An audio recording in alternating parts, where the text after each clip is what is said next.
Springtrap is a killer with the capability of dominating matches, but also one that requires practice and understanding to master.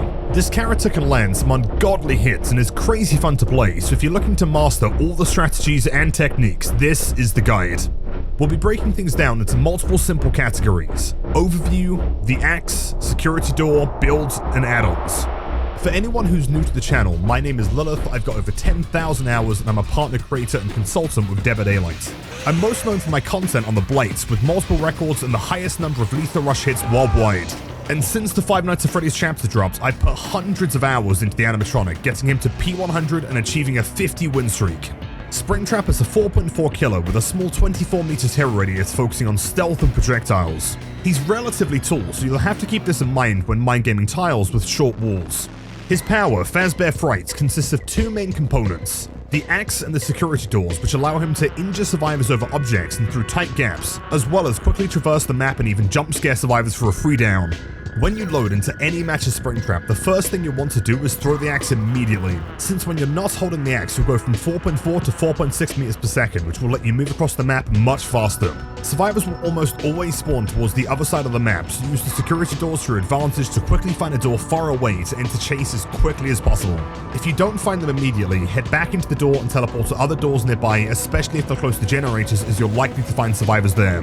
It's really important when playing a Springtrap that you don't overcommit to chases in areas of the map that would be difficult to get a hit, or if a survivor is taking you in a direction that isn't going to be pressuring them by interrupting generators or healing survivors. Keep in mind that ultimately Dead by Daylight is a game about time management, being efficient and preventing the survivors from completing objectives and escaping.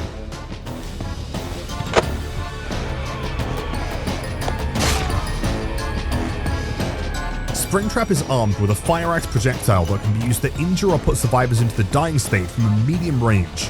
Unlike the Huntress, Springtrap's axe is incredibly heavy and gets pulled down by gravity, allowing for a much more aggressive playstyle. When it comes to chasing with the axe, I'd highly recommend waiting until you're close enough to throw it before reclaiming it from the environment, as you'll be wanting to move at 4.6 for as long as possible. The axe takes a while to pull out, and even if you've committed to throwing it, it will still take some time to leave his hand, so you'll have to account for this when preparing to throw. I find it's easier to start throwing the axe and then aim towards the survivor's location to give them the shortest amount of time to react. Once the axe has successfully hit a survivor, it'll embed in their back indefinitely unless the survivor or one of their teammates takes it out, or if you go for an axe grab jump scare. To do this, all you need to do is get close enough until you see the prompt at the bottom of the screen to grab. The benefit of doing this is that you won't have to worry about flashlight saves, and it's much quicker than downing them and then picking them up. But keep in mind, any perk that requires a basic attack, such as Surge, will not activate. So if you find yourself in a situation that requires a basic attack down, make sure to either lunge earlier by holding M1, or turning your camera away from the survivor before the hit to ignore the prompts. A slightly more advanced trick that's worth learning is the flick, and this comes in two different forms. What I'll do is quickly track the survivor's movement direction with my camera after already committing to the throw, which allows me to very accurately account for micro movements in their pathing to make sure we don't miss. The second type of flick is one to catch survivors off guard over medium height loops. Since there is a slight delay to your axe throw, you can very quickly aim in the direction you expect a survivor to be at, and launch your projectile, giving them very little time to react or realize what you're doing. To pull these off, all you have to do is time the delay of the swing release in the direction of where you're expecting a survivor to be around a tile. The more you play Springtrap and the better the survivors you face become, you'll have to start doing something called profiling. This is a general game sense term for identifying how someone is playing, whether they're actively paying attention and attempting to dodge your axe throws. The easiest first thing to look for is whether the survivor is looking behind themselves and paying attention to your movements, which can be determined by their head turning backwards in chase. If the survivor is clearly not paying attention, throwing at their exact location is often going to result in a hit regardless. This becomes noticeably more difficult to read from a further distance, and there is going to be some guesswork involved. One thing I've come to find about Springtrap's power is that at any distance more than 10 meters, regular axe throws are risky and more dependent on survivor movement than your own accuracy. A few methods of getting around this is to firstly just predict roughly where a survivor is going to be moving to dodge your throw and then committing quickly before they can react. Secondarily, you can do a random throw, which seems like it'd be inaccurate, but surprisingly, survivors seem to get hit by these quite frequently. A good survivor will be watching you and trying to guess exactly where you're going to throw. So to bypass this, what I do is randomly move my camera in a short amount of space that they are likely going to be in and then throw. If I don't know exactly where it's going to land, there's a good chance the survivors don't either. When you're throwing down corridors and small spaces, it's often worth aiming directly in the middle, as this gives you the largest general chance to hit them. Another quick mention of something that I've noticed is that survivors don't tend to dodge once they've reached a corner they can move behind. So get ready to aim your axe here to catch them off guard. I assure you this works more often than you believe. Since it takes a while to recall, ready your axe, and then throw it, understanding these timings is key to getting a quick axe hit in before a survivor is able to make distance and break LOS. Here's an example of how to time the axe around Shack. If I'm chasing around the outside preparing for a survivor to vault the window from the inside, I'll recall my axe as soon as I get to the first corner here, and then immediately start buffering the input by holding M2. As you can see with this timing, I am now stood in the doorway with a perfect angle ready that they won't often expect. Practice this timing and use it around other tiles. Let's talk about throwing over low objects. Survivors are often expecting to dodge you when you have a clear line of sight, and are rarely prepared for a tight axe throw over a medium height object. The easiest way to line these up is to measure them from eye level, as throwing directly forward without looking up will always result in a clean throw that skims the exact height of the object. If you're trying to throw over something that is slightly taller than eye level, just move your camera up until it's in the middle of the screen again and then throw. Survivors run predictably around filler tiles, so you can normally expect to find them at the furthest point of a loop away from you if you break line of sight. Practice these hits and you'll become a machine in chase and catch them off guard every single time. Trick shots and orbitals can both be very helpful in downing a survivor, and frankly are also just a ton of fun. A lot of these will come down to practice and experimentation. Search for small holes and windows to throw through, and feel free to get as crazy as you want with them. Using the Help Wanted ad can help you learn the exact angle on what you can and can't throw through. But ultimately, once you're comfortable, I think it's best to learn these shots without it to start to build up the muscle memory and land these using stronger add-ons. Keep in mind that the axe's hitbox is very small, comparable to Huntress, so you'll have to be quite accurate to hit these. Patience and lining up your throws is essential.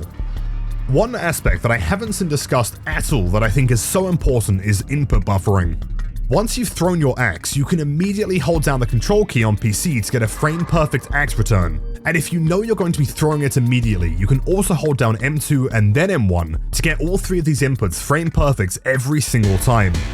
Keep in mind that since you'll want to stay 4.6 for most of the game, this is extremely useful in not wasting any time moving a 4.2 and only holding the axe when you know you're ready to throw it.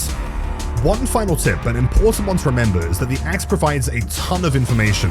Anytime the axe is embedded in a survivor, you'll see the aura of the axe, effectively giving you wall hacks to know exactly where they are and making mind games a breeze. However, if a survivor starts removing the axe themselves, the axe aura will disappear, which gives you the time to prepare to recall it and go for another shot. On top of this, the axe location creates a bubble of killer instinct that will reveal a survivor's location, even if they're inside a locker.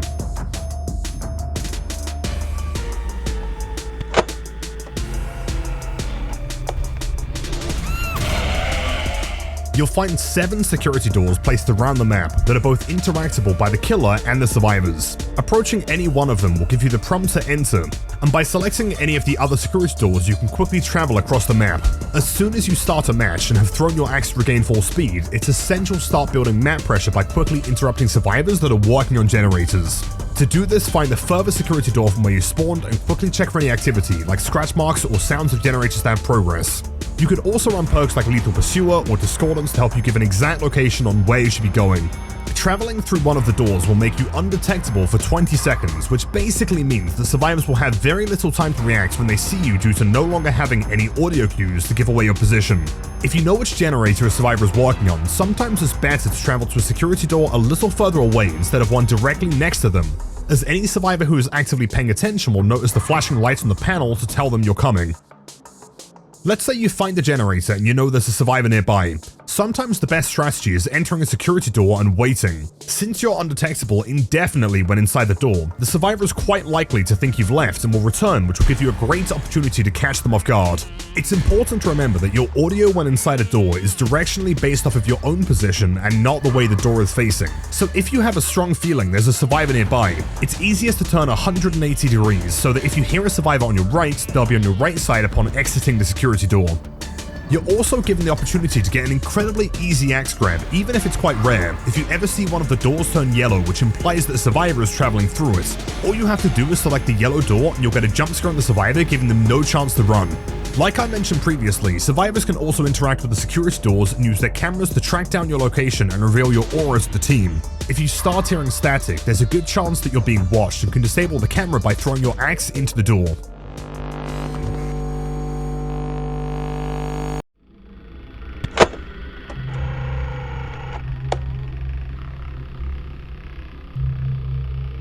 Springtrap is a versatile killer that can get huge value from several perks which allow for various different playstyles. If you're just looking for the strongest builds, the one that got me the 50 win streak consisted of Surge, Franklin's Demise, Pain Resonance, and Grim Embrace. All of these perks synergize very well with his power, allowing for good generator control and quick activation due to the security doors, as well as taking care of strong items to reduce the speed of healing since medkits are currently extremely meta. Any perk like Pop Goes the Weasel, Eruption, Corrupt Intervention, Ruin, Deadman Switch, and many more will be great options for keeping generators under control. For information, Nowhere to Hide is still one of the strongest, showing you survivors' auras nearby generators anytime they're kicked. Barbecue and Chili is also shockingly good on Springtrap, as you can easily see a survivor on the other side of the map and move to them in seconds using the security doors. If you're looking for information perks to use during chase, I'm All Ears can be brutal for landing axe throws, as well as Zanshin Tactics and Predator, especially considering the new fog vials. Spies from the Shadows is also a free perk you'll unlock very early on that survivors never account for. For chase perks, you can never go wrong with Brutal Strength, allowing you to break pallets faster, or perks like Enduring to help recover from a stun quicker. Bamboozle is also a great way of shutting down tiles quickly to force a pallet down or give you a very quick hit. Or even a perk like Save the Best for Last to increasingly get faster recovery times after injuring a survivor. Experiment with any of these perks and find a build that works for you. If you have any other builds that you love running on Springtrap, let me know in the comments down below. Springtrap has several add-ons that are really powerful. By far his best add-on is Bonnie's Guitar Strings, which will show generator progress anytime you're in a security door.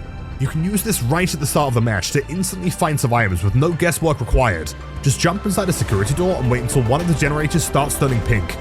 Faz Coin is an incredibly useful add-on that will transfer your terror radius to the axe location, which will in turn make you undetectable, removing your red stain and making mind gaming a lot harder for the survivors, as well as allowing you to sneak up on them at any time.